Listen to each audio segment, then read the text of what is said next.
Bismillahirrahmanirrahim. Kaum muslimin yang dirahmati Allah Subhanahu wa taala, ibadah di dalam syariat Islam merupakan tujuan akhir yang dicintai dan diridhai oleh Allah Subhanahu wa taala. Karenanya lah Allah menciptakan manusia, mengutus para rasul dan menurunkan kitab-kitab sucinya. Orang yang melaksanakan ibadah, dia akan dipuji, dan yang enggan melaksanakannya akan dicela. Allah Subhanahu wa ta'ala berfirman, "Wa qala rabbukum ud'uni astajib lakum innal ladzina yastakbiruna 'an 'ibadati sayadkhuluna jahannama dakhirin." Dan Rabbmu berfirman, "Berdoalah kepadaku, niscaya akan aku perkenankan bagimu. Sesungguhnya orang-orang yang sombong tidak mau beribadah kepadaku akan masuk ke neraka jahanam dalam keadaan hina dina." Al-Quran Surat Al-Mu'min ayat 60. Kaum muslimin yang dirahmati Allah Subhanahu wa ta'ala, ibadah di dalam Islam tidak disyariatkan untuk mempersempit atau mempersulit manusia, dan tidak pula untuk menjatuhkan mereka di dalam kesulitan. Akan tetapi, ibadah itu disyariatkan untuk berbagai hikmah yang agung, kemaslahatan besar yang tidak dapat dihitung jumlahnya. Pelaksanaan ibadah dalam Islam semua adalah mudah. Di antara keutamaan ibadah, bahwasanya ibadah mensucikan jiwa dan membersihkannya dan mengangkatnya ke derajat tertinggi menuju kesempurnaan manusiawi. Kesempurnaan seorang hamba adalah dengan mewujudkan ibadah yang benar kepada Allah Tabaraka wa Ta'ala. Semakin bertambah ibadahnya kepada Allah, maka bertambah kesempurnaannya dan tinggi derajatnya. Termasuk keutamaan ibadah juga bahwasanya manusia sangat membutuhkan ibadah melebihi segala-galanya, bahkan sangat darurat untuk membutuhkannya. Karena manusia secara tabiat adalah makhluk yang lemah, yang fakir, yang butuh kepada Allah Subhanahu wa ta'ala.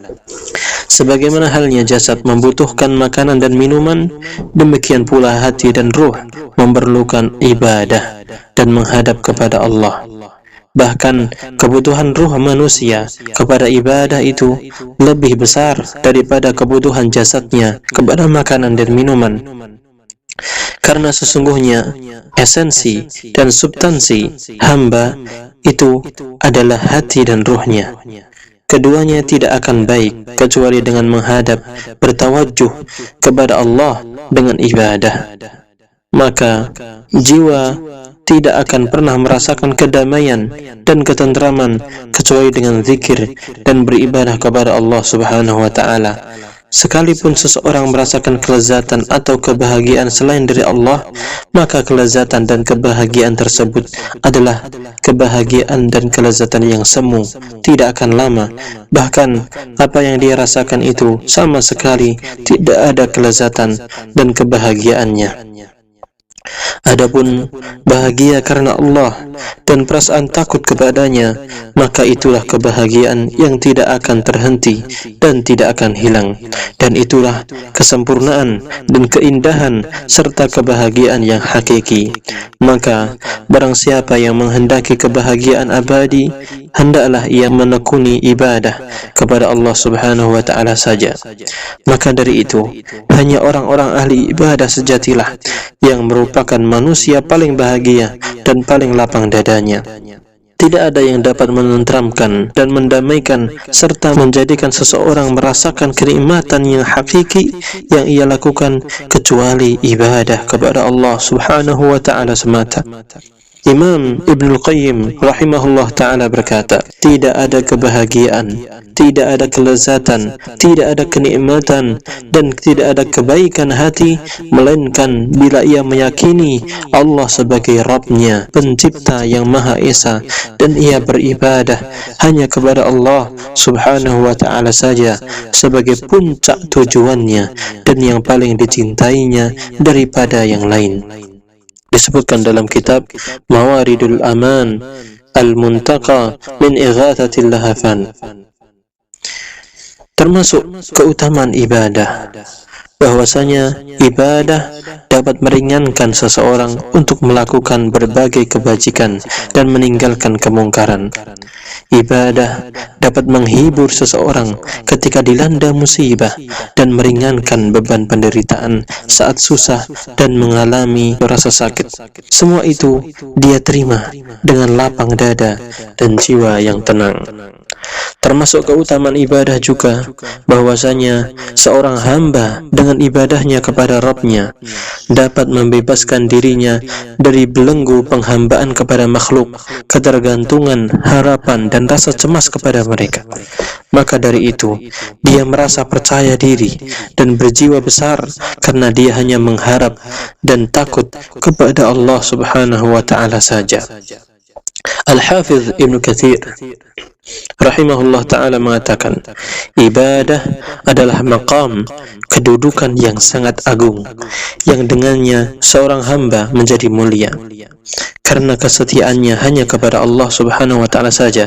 Dan Allah telah menyebut Rasulnya sallallahu alaihi wasallam sebagai hambanya yang menempati maqam yang paling mulia, kedudukan yang paling mulia. Allah Subhanahu wa Ta'ala berfirman, Subhanalladzi asra bi'abdihi laila. Maha suci Allah yang telah memperjalankan hambanya pada suatu malam.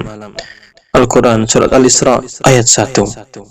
Kaum muslimin yang dirahmati Allah Subhanahu wa Ta'ala, Allah telah menyebutkan Muhammad sallallahu alaihi wasallam sebagai seorang hamba ketika menurunkan Al-Quran kepadanya, ketika beliau menjalankan dakwahnya, dan ketika diperjalankan pada malam hari di Lailatul Isra dan Mi'raj. Dan dia, Allah Subhanahu wa Ta'ala, membimbing beliau sallallahu alaihi wasallam untuk senantiasa menjalankan ibadah pada saat-saat hatinya merasa sesak akibat pendustaan orang-orang yang menentangnya.